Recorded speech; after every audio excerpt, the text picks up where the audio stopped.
prey. The deadly Panthro. Defense systems. Paranormal strength. Master of all fighting arts. His shoulder spikes are endowed with remarkable properties. Panthro is a master mechanic, but Panthro is most deadly when he uses his fighting sticks and the dangerous substances he might conceal within them.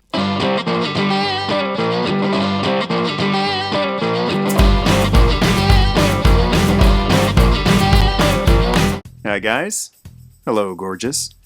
It's time for another 360 swag review, and I really like how my Ultimate USS flag review came out with my 80s toy museum in the background, so I think going forward I'm going to shoot my future 360 swag reviews in this room. Since I'm usually too busy to spend much time in it, I get to kill two birds with one stone. Today's review concerns a very special shelf in my toy museum, as well as a very special place in my heart. Thundercats was one of my favorite cartoons growing up. Thundercats HO! The Thundercats cartoon was produced by Rankin Bass, the same animation studio that did the Lord of the Rings and Hobbit animated films. Released at the same time was the Thundercats' sister show, Silverhawks, which I maintain still has to this day the sexiest animated intro for any show ever. Partly metal, partly real. However, the Silverhawks show itself has not aged as well as the Thundercats cartoon. While still fun, a lot of the episodes come off a little too silly and goofy for my tastes. Thundercats, however, still has the same magic for me that it did when I was a kid. It is a fantastic blend of all sorts of different properties. It's got some Lord of the Rings in it, some He-Man and the Masters of the Universe, some Star Wars.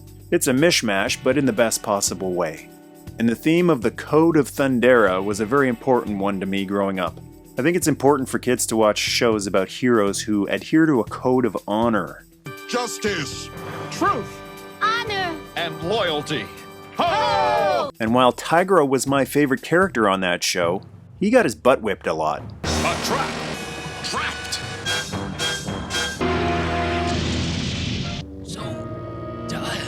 Without a doubt, the most badass character on Thundercats was Panthro. I'm glad you're one of the good guys. The voice, the nunchucks, the thunder tank, All go. Thundercats are loose. the cool theme song. That's what was really cool about the Thundercats cartoon. Each character had his own custom theme music. And Panthro said, "Don't mess with me." I had been collecting Mattycollector's Masters of the Universe Classics line, and I thought I was done with it, but just when I think I'm out, they pull me back in. Mattel secured the rights for the toy line from Bandai, who made some pretty quality figures a few years ago, but unfortunately, not a lot of people bought them. I decided to skip on Mattel's Lion-O figure because, honestly, I prefer the Bandai look. But since Bandai only released two Thundercats Classics figures, Lion-O and Tigra, plus downsized versions of Lion-O and Mumra, if I want an updated superposable Panthro, Mattel it is. Mattel's Classics Panthro comes in a cardboard mailer box with the Thundercats logo on it and some art on the side. Now this is the box intended to protect the window box inside that holds the figure, so it most likely will get scuffed, dinged up, and dented during shipment. Inside is a really nice looking box containing your Panthro figure, and Mattel has finally got it right. Resealable boxes for adult collectors. Now you don't have to face the dilemma of to open or not to open.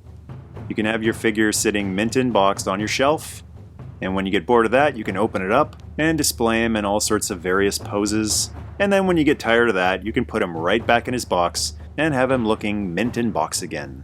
The back features a little bio on Panthro, as well as some really nice artwork of Panthro and the Thundercats lair.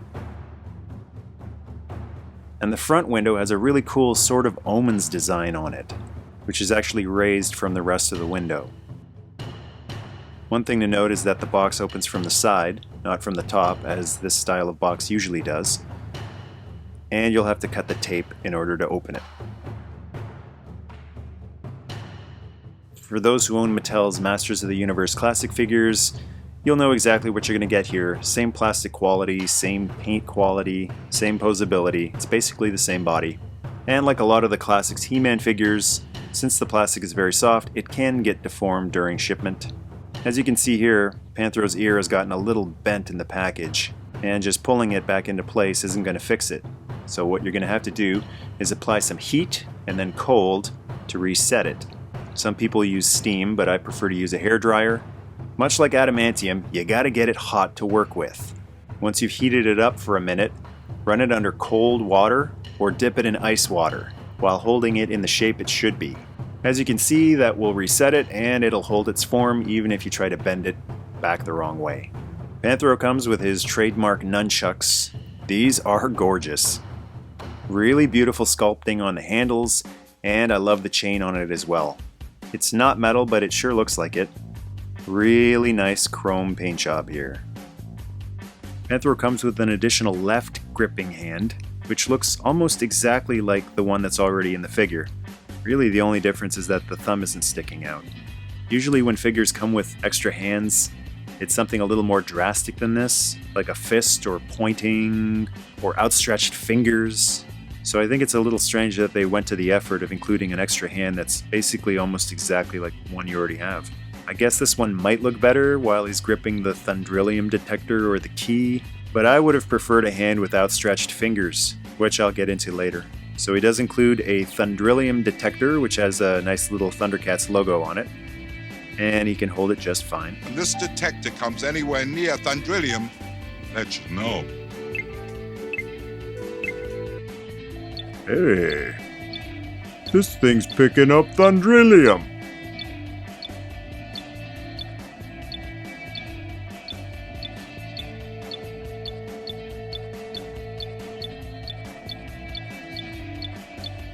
You got any Thundrillium in there?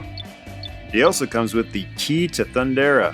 You mean this? Which, like his ear, was totally bent out of shape and won't be opening any locks anytime soon. So apply some heat and then cold, and voila! Nice and straight. Almost threw it away. It's a little loose in his hand, but he can hold it all right.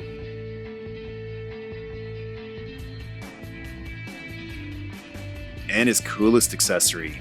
I thought this was a base, but it's actually nunchucks being spun around. You attach the red nunchuck onto the spinning blue one, and it looks like he's spinning them around and around.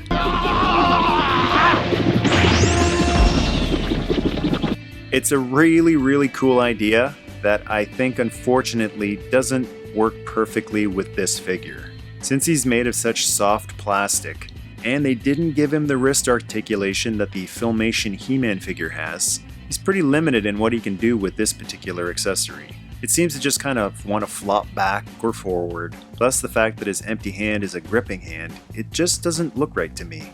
It would have looked so much better if his empty hand had outstretched fingers. Despite the floppy plastic, he is pretty sturdy. Panthro was known for his martial arts, and with a little bit of patience, you can balance him on one foot. And keep your foot off that blasted samoflange. Alright, time for a 360. Pretty nice paint applications all around. There's a few specks and spots here and there. Most notably on mine, a little bit of a scratch on the chin, which I'm going to have to touch up. He poses really well with the nunchucks. Luckily, he has enough articulation in his arms and his shoulders that you can get some pretty cool poses with them. My favorite being the chain behind the neck. It makes him look like such a badass, like Vince McMahon. If you're an imbecile, you'll say.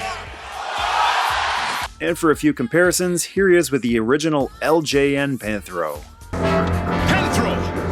And Panthro? The Classics one actually isn't that much taller. The vintage Thundercats were pretty tall compared to a lot of the toys from that period. And you can see just how much better the nunchucks look with a chrome chain, as well as chrome caps for the handles. And here he is with Mattycollector's Filmation He-Man. You pathetic pair of pitiful pinheads! He's just a bit shorter. And here he is with the Classics Wily Kit and Wily Cat, San Diego Comic-Con exclusives. He might be just a bit too short compared to them. And here he is with the Bandai Classics figures. I was hoping he'd scale up to them a little better, but I think Mattel's Panthro is too small to fit in with these guys. They say it's a small world, but this is crazy. It's a shame because I really did like Bandai's Classics figures. They have great paint applications, they're made of really good plastic, and I prefer the look of the sculpts. So some of you might be wondering, does he fit in the original Thunder Tank? Well, let's find out. Unfortunately, he doesn't have enough range in his hips, so you can't get him to sit at a complete 90-degree angle. I knew there was something rancid about that spot. But you can wedge him in there pretty well. He may be a bit too big for it, especially if you're going by the cartoon where the Thunder Tank was a two-seater in the front. But as far as how the original Panthro looked in the same Thunder Tank, this isn't really that bad. And here we go.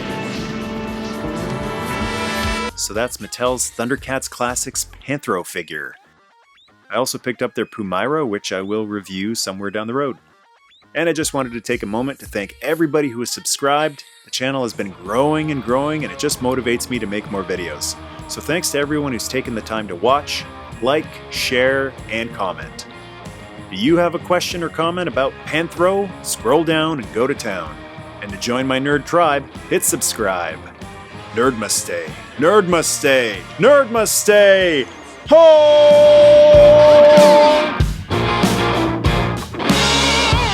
Slow me off!